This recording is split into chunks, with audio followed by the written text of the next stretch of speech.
everyone. So for this process video, I kind of cheated and got started beforehand because I had no idea if this was going to work.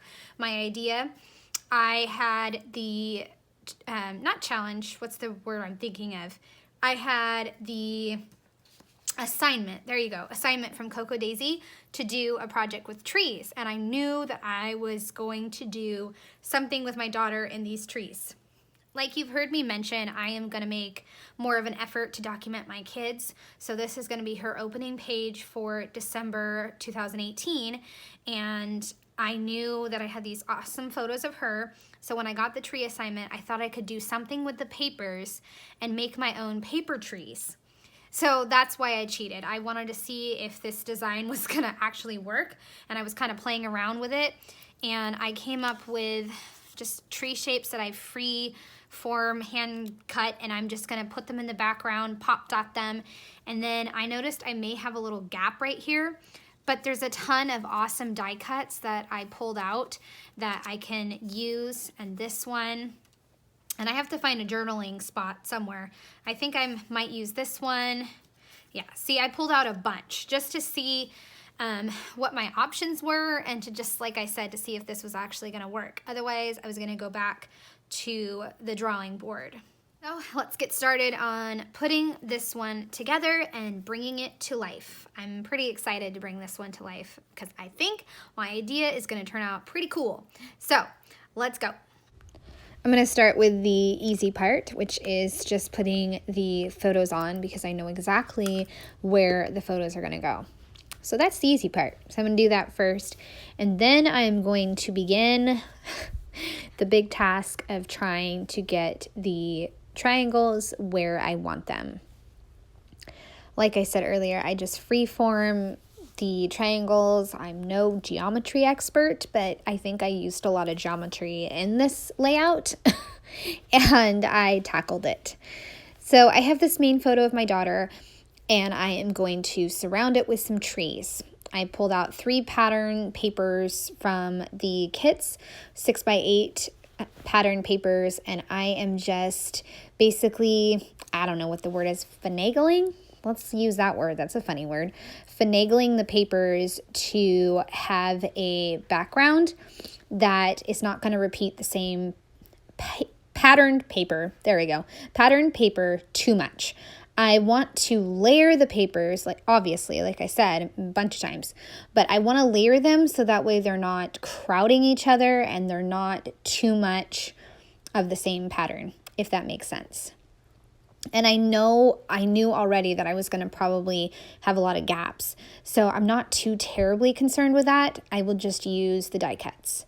I also pulled out that green paper and I scooted it over so I could make a longer plaid green tree shape just by the lining up the lines and angles of that paper and tucking a red paper underneath.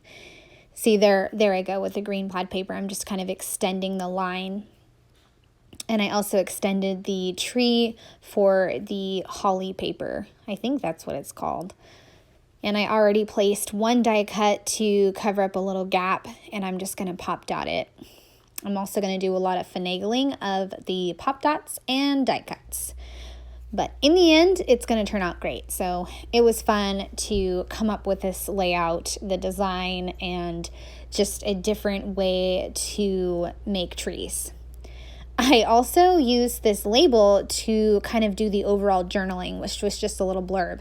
And somehow I wound up writing mostly to the left and leaving a space on the right. I have no idea how that happened, but luckily I have a red arrow die cut and I'm going to use that to cover up that because I don't know. It would just bug me if I had left that obvious or too obvious. So I'm just laying the papers down again, once again, just continuing to finagle with the papers. I found a die cut that says Merry Everything, so I'm going to put that towards the bottom. I also had another die cut that said Merry Little Moments, but I didn't know if I wanted that to be next to the Merry Everything, because then it would take away from that particular die cut. I decided on a dark green die cut because that would blend more into the background instead of taking away from the title. Hopefully that makes sense. And there I go, wrestling out a foam dot. Something wasn't right. I was pop dotting that piece of paper and then the foam dot got lost. Who knows? Like I said, lots of finagling in this spread. So wrestling a foam dot, who knew? So I'm getting down that Merry Everything, and I'm finally gluing down some paper. And I don't know if you can see, but that one paper is hanging over onto the photo of my daughter. Oh man, when I went to go take photos of the layout, it was still hanging on to the photo. I should have tucked it, but I didn't. But that's okay. That is okay. I also am trying to make a little cluster of trees at the bottom, and I'm just trying to decide what I have as far as scraps and how I can use the different scraps that I have. And like I said a bunch of times, I'm not going to worry too much because it doesn't have to look perfect because I have some awesome die cuts. As you can see right here, just looking at it, it looks like a jumble of, I don't know, kids art maybe? But it looks just funny with all the triangles, but the die cuts make it look great and like you can't even tell. So just once again, layering the papers and going to adhere them now that I am done finagling them.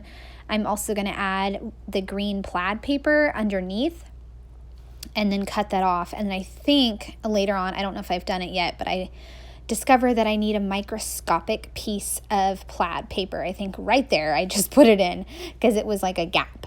And so I am going to layer on the die cuts, the Merry Little Moments. I saved it for that corner.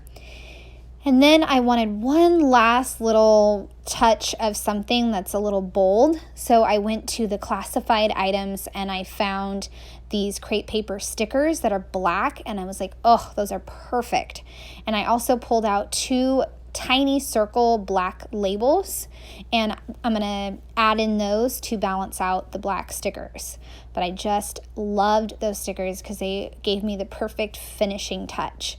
So I just added a few branches, a few asterisks, and a few snowflakes, and I'm just going to journal a little bit on the labels, just talking about my daughter and how I love her, and I just love her free spirit, and I hope she always carries that free spirit with her throughout her life.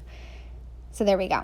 Just see, and you can't even tell. You cannot even tell that I have some gaps or things where there was a lot of finagling in this project. So I'm going to put that label at the bottom, and then I will be just about done with this spread. It was so much fun to just play. I think that's the thing I learned from December Daily, is that I just need to do more interactive. This page isn't necessarily interactive, but it definitely gave me an opportunity to play and think outside the box of pocket pages. So a few more stickers, and then I will be done with this spread. I decided to add 2 word strips. I think I picked Oh Joy, and then document right there. There we go.